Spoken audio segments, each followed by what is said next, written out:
Un AK plein de détermination, les Malgaches du FT Manjakaray viennent défier les joueurs de l'étang salé sous une pluie battante. Bénédiction au mauvais présage. En tout cas, la pluie va sérieusement contrarier le plan de bataille de l'étang salé, car rien ne sera simple à faire sur ce terrain glissant. Des fautes de main à répétition, pas mal d'hésitations et des attaques à relancer tant bien que mal. C'est plus compliqué que prévu. L'étang salé s'applique quand même à bien sortir le ballon comme sur cette action. Mais en face, la défense malgache fait bloc. L'épreuve de force bascule d'abord sur cette touche. Grosse poussée collective des champions de la Réunion. Ça progresse fort et cette fois-ci de façon coordonnée. Les Malgaches reculent et au milieu de la mêlée, le capitaine Guillaume Beg aplatit dans l'embut. L'étang salé mène 5-0 après 17 minutes de jeu. La transformation est ratée. Dommage. Heureusement que côté FTM, le buteur n'est pas du tout en verve. Il rate 4 pénalités d'affilée. Il y a seulement 5-0 à la pause. Et dès la reprise, Bernard Jouzang rate presque l'immanquable et l'occasion de mettre son équipe à l'abri. Déçu de ne pas avoir concrétisé, de pas avoir concrétisé ce travail qu'on fait depuis longtemps, depuis le début de saison avec notre entraîneur. Déçu car le buteur malgache règle enfin la mire sur pénalité et ramène son équipe à 5-3. Le FTM, plus revanchard que jamais, parvient même à pousser l'étang salé à la faute.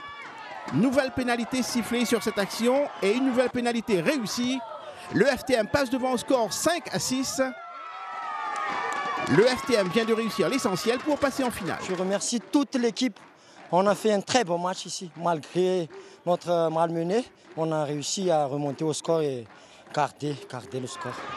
Mené, le 15 de l'étang salé ne saura jamais trouver la parade pour renverser la tendance du match.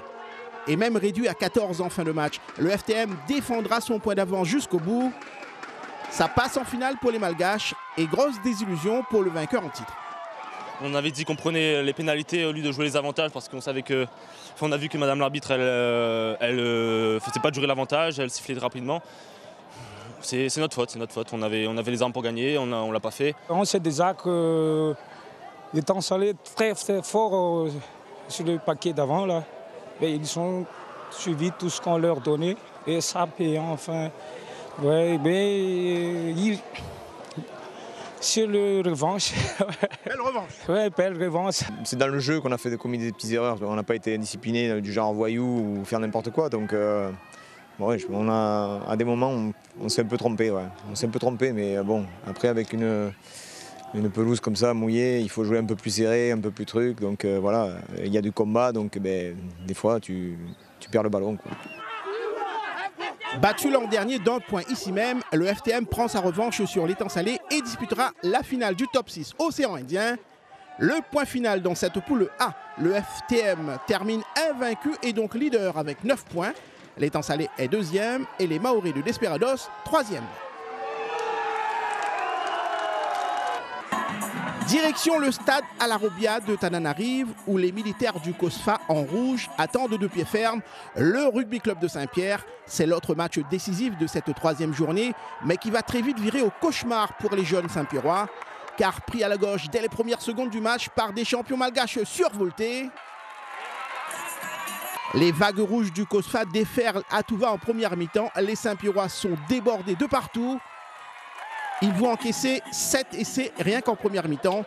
Saint-Pierre tente de limiter la casse, mais la cause semble déjà entendue à la pause. Le COSFA mène 41-15. C'est douloureux.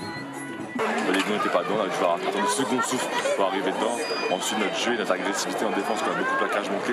Et à plaquage manqué, ici, ça fait un essai. Et au total, les champions malgaches vont inscrire 12 essais contre 5 aux Saint-Pierrois. Le score final est sans appel, 72-34. Le COSFA, finaliste du top 6 l'an dernier, s'offre cette fois-ci l'occasion de le gagner. Alors que le rugby club de Saint-Pierre sort de sa première expérience du top 6 avec l'impression d'avoir trop manqué d'atouts dans son jeu pour rivaliser. Ils étaient très physiques, très agressifs. Donc on a manqué de ça en première mi-temps. On a prouvé que quand on voulait jouer dans l'axe et avancer, on y arrivait. Voilà. Après on a fait trop d'erreurs, trop de fautes, rapidité, un ballon perdu, un essai.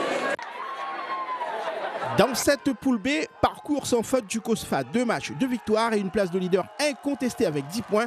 Saint-Pierre est deuxième et les Highland Blues de Maurice troisième. Désormais, place au final le 14 avril prochain à Tananarive.